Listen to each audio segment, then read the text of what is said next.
பெண்களுக்கு ஏற்படக்கூடிய white discharge அப்படிங்கிறத இந்த வீடியோவில் பார்க்கலாம்.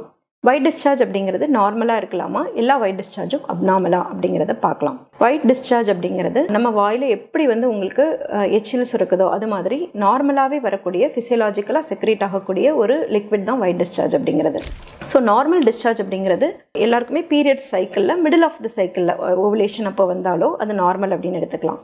ஸோ பீரியட்ஸ்க்கு ஜஸ்ட் முன்னாடி ஒரு 5 days இல்லை 1 week வரக்கூடிய டிஸ்சார்ஜ் அப்படிங்கிறதையும் அது நார்மல் டிஸ்சார்ஜ் அப்படின்னு எடுத்துக்கலாம். நார்மல் டிஸ்சார்ஜுங்கிறது எப்படி இருக்கும் அப்படின்னு பார்த்தீங்கன்னா, உங்களுக்கு ஒரு டிரான்ஸ்பரண்ட் கன்சிஸ்டன்சியில் எக் ஒயிட் அப்பியரன்ஸ்னு சொல்லுவோம். ஒரு சளி மாதிரி ஒரு திரவம் இருந்தால் அது நார்மல் டிஸ்சார்ஜ் அப்படின்னு எடுத்துக்கலாம். எதெல்லாம் அப்நார்மல், எதுக்கெல்லாம் நீங்கள் டாக்டர் அட்வைஸ் பார்க்கணும் அப்படிங்கிறது நீங்கள் தெரிஞ்சுக்கணும். ஸோ அப்நார்மல் டிஸ்சார்ஜ் அப்படிங்கிறது என்ன அப்படின்னு பார்த்தீங்கன்னா, உங்களுக்கு ட்ரெஸ்ஸஸில் எல்லாமே படுற அளவுக்கு அதிகமாக இருந்தால் அது டெஃபினட்டாக அப்நார்மல் டிஸ்சார்ஜ் அப்படின்னு எடுத்துக்கணும்.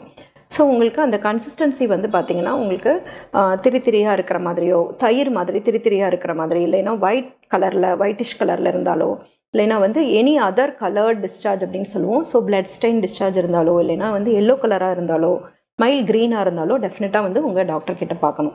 இதை தவிர any discharge associated with itching, உங்களுக்கு அரிப்பு இருந்தது அப்படின்னா உடனே டாக்டர் கிட்ட பார்க்கணும்.